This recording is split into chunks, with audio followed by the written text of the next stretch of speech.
আপোনালোকে চাই আছে এনি টক ষ্টুডিঅ'ত মই চিন্ময় এই মুহূৰ্তত লৈ আহিছো আপোনালোকলৈ এটা ভাল খবৰ সদ্য ঘোষিত ডিব্ৰুগড় মহানগৰক লৈ মুখ্যমন্ত্ৰীৰ বৃহৎ ঘোষণা এই মুহূৰ্তত জনাইছো আপোনালোকক সবিশেষ এই মুহূৰ্তত জনাইছো আপোনালোকক সদ্য ঘোষিত ডিব্ৰুগড় জিলাৰ বাবে এটা গুৰুত্বপূৰ্ণ আৰু বিকাশৰ দিন হবলগীয়া ডিব্ৰুগড় মহানগৰক লৈ মুখ্যমন্ত্ৰী হিমন্ত বিশ্ব শৰ্মাৰ 6টা বৃহৎ ঘোষণা অহা 3 বছৰত ডিব্ৰুগড়ত হ'ব অসমৰ দ্বিতীয়খন ৰাজধানী এই মুহূৰ্তত জনাইছো মুখ্যমন্ত্ৰীৰ এক বৃহৎ ঘোষণা 4খন বিধানসভাৰ এখনকৈ অধিৱেশনৰ 2027ৰ পৰা প্ৰতি বছৰে ডিব্ৰুগড়ত হ'ব এই মুহূৰ্তত জনাইছো আপোনালোকৰ বিধানসভাৰ এটা চৌহদ ডিব্ৰুগড় চহৰত নিৰ্মাণ কৰা হ'ব শীঘ্ৰেই নিৰ্মাণ কৰা হ'ব বিধায়ক কলনীৰ কাম এই মুহূৰ্তত জনাইছো আপোনালোকক মুখ্যমন্ত্ৰী হিমন্ত বিশ্ব শৰ্মাৰ বৃহৎ ঘোষণা সদ্য ঘোষিত ডিব্ৰুগড় চহৰত নিৰ্মাণ হ'ব 4খনকৈ উৰণ হেতু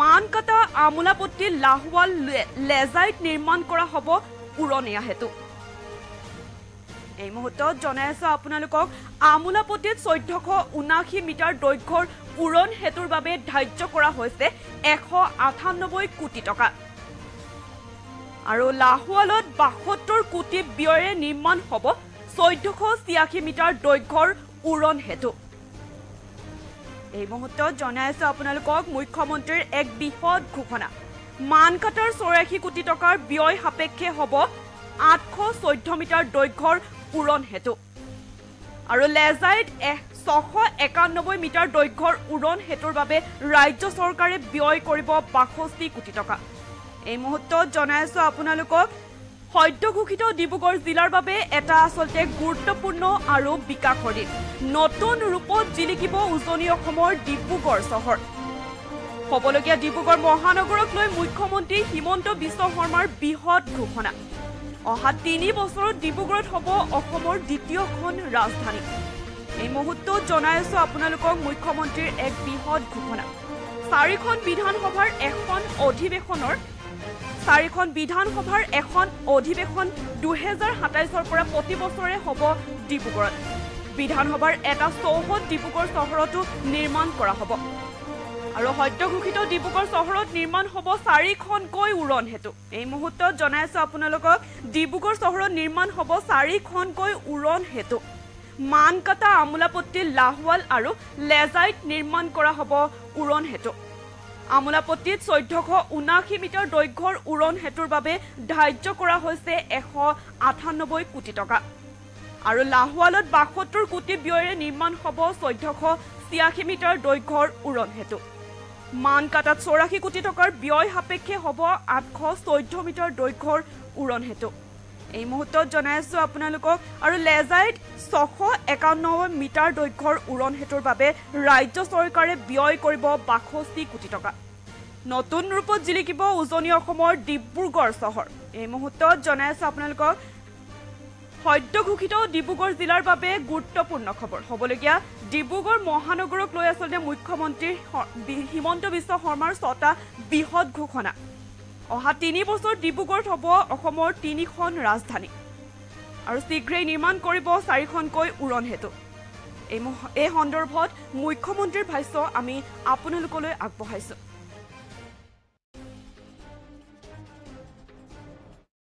কৰিব চতুৰ্থ অসমৰ দ্বিতীয়খন মহানগৰ দ্বিতীয়খন ৰাজধানী ৰূপে পৰিচিত হৈ পৰিব ডিব্ৰুগড়ত 2027 চনৰ পৰা অসম বিধানসভাৰ এখন অধিৱেশন আমাৰ বছৰত 4খন অধিৱেশন হয় আৰু এখন অধিৱেশন ডিব্ৰুগড়ত অনুষ্ঠিত হ'ব ইয়াৰ বাবে আমি বিশাল ইনফ্ৰাষ্ট্ৰাকচাৰ নিৰ্মাণ কৰিম আমাৰ বিধানসভাৰ এটা চৌহদ ডিব্ৰুগড় চহৰত নিৰ্মাণ কৰা হ'ব বিধায়কৰ আবাস নিৰ্মাণ কৰা হ'ব আৰু বিধানসভাৰ কাৰ্যালয়ো নিৰ্মাণ কৰা হ'ব আজি ডিব্ৰুগড় জিলাৰ বাবে এটা অতি গুৰুত্বপূৰ্ণ আৰু বিকাশৰ দিন।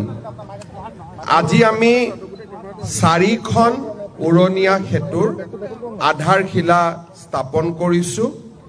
ইয়াৰ প্ৰথমখন উৰণীয়া সেতু হ'ল মানকাটা পথ উৰণ সেতু। এই উৰণীয়া সেতুখন নিৰ্মাণৰ বাবে ৰাজ্য চৰকাৰে 83.62 কোটি টকা ব্যয় কৰিব। দ্বিতীয়খন ডিব্ৰুগড়ৰ উৰণীয়া সেতু হ'ল আমোলাপট্টি চাৰিআলি। এই ফ্লাইঅভাৰখন ষ্টীলৰ বা লোহাৰে এই ফ্লাইঅভাৰখন নিৰ্মাণ কৰা হ'ব। এই উৰণ সেতুখনৰ বাবে ৰাজ্য চৰকাৰে 158 কোটি টকা ব্যয় কৰিব। তৃতীয়খন উৰণ সেতু আমি লাহোৱাল বৰডুবি তিনিচুকীয়া পথ আৰু 37 নম্বৰ ৰাষ্ট্ৰীয় ঘাইপথৰ সংযোগস্থলত নিৰ্মাণ কৰিম।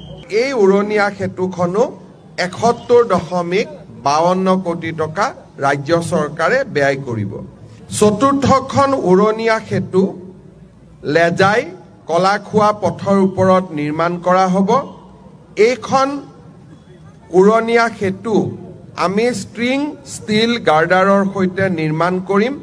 প্ৰায় 700 মিটাৰ দৈৰ্ঘ্যৰ হ'ব আৰু এই উৰণীয়া সেতুখনতো ৰাজ্য চৰকাৰে 62 কোটি টকা। ডিব্ৰুগড় অসমৰ দ্বিতীয়খন মহানগৰ, দ্বিতীয়খন ৰাজধানী ৰূপে পৰিচিত হৈ পৰিব।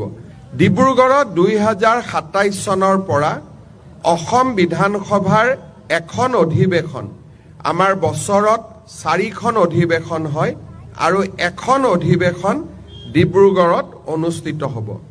ইয়াৰ বাবে আমি বিশাল ইনফ্ৰাষ্ট্ৰাকচাৰ নিৰ্মাণ কৰিম। আমাৰ বিধানসভাৰ এটা চৌহদ ডিব্ৰুগড় চহৰত নিৰ্মাণ কৰা হ'ব, বিধায়কৰ আৱাস নিৰ্মাণ কৰা হ'ব আৰু বিধানসভাৰ কাৰ্যালয়ো নিৰ্মাণ কৰা হ'ব। আজি ডিব্ৰুগড় জিলাৰ বাবে এটা অতি গুৰুত্বপূৰ্ণ আৰু বিকাশৰ দিন। আজি আমি 4খন উৰণীয়া সেতুৰ আধাৰশিলা স্থাপন কৰিছোঁ। ইয়াৰ প্ৰথমখন উৰণীয়া সেতু হ'ল মানকাটা পথ উৰণ সেতু। এই উৰণীয়া সেতুখন নিৰ্মাণৰ বাবে ৰাজ্য চৰকাৰে 83.62 কোটি টকা ব্যয় কৰিব। দ্বিতীয়খন ডিব্ৰুগড়ৰ উৰণীয়া সেতু হ'ল আমোলাপট্টি চাৰিআলি।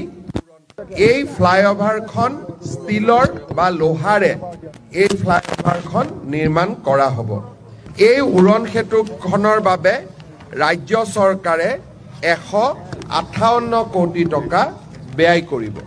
তৃতীয়খন উৰণ সেতু আমি লাহোৱাল বৰডুবি তিনিচুকীয়া পথ আৰু 37 নম্বৰ ৰাষ্ট্ৰীয় ঘাইপথৰ সংযোগস্থলত নিৰ্মাণ কৰিম।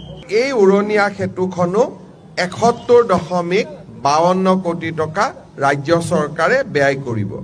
চতুৰ্থখন উৰণীয়া সেতু লেজাই কলাখোৱা পথৰ ওপৰত নিৰ্মাণ কৰা হ'ব। এইখন উৰণীয়া সেতু আমি ষ্ট্ৰিং ষ্টীল গাৰ্ডাৰৰ সৈতে নিৰ্মাণ কৰিম। প্ৰায় 700 মিটাৰ দৈৰ্ঘ্যৰ হ'ব আৰু এই উৰণীয়া সেতুখনতো ৰাজ্য চৰকাৰে 62 কোটি টকা। ডিব্ৰুগড় অসমৰ দ্বিতীয়খন মহানগৰ, দ্বিতীয়খন ৰাজধানী ৰূপে পৰিচিত হৈ পৰিব। ডিব্ৰুগড়ত 2027 চনৰ পৰা অসম বিধানসভাৰ এখন অধিৱেশন, আমাৰ বছৰত 4খন অধিৱেশন হয় আৰু এখন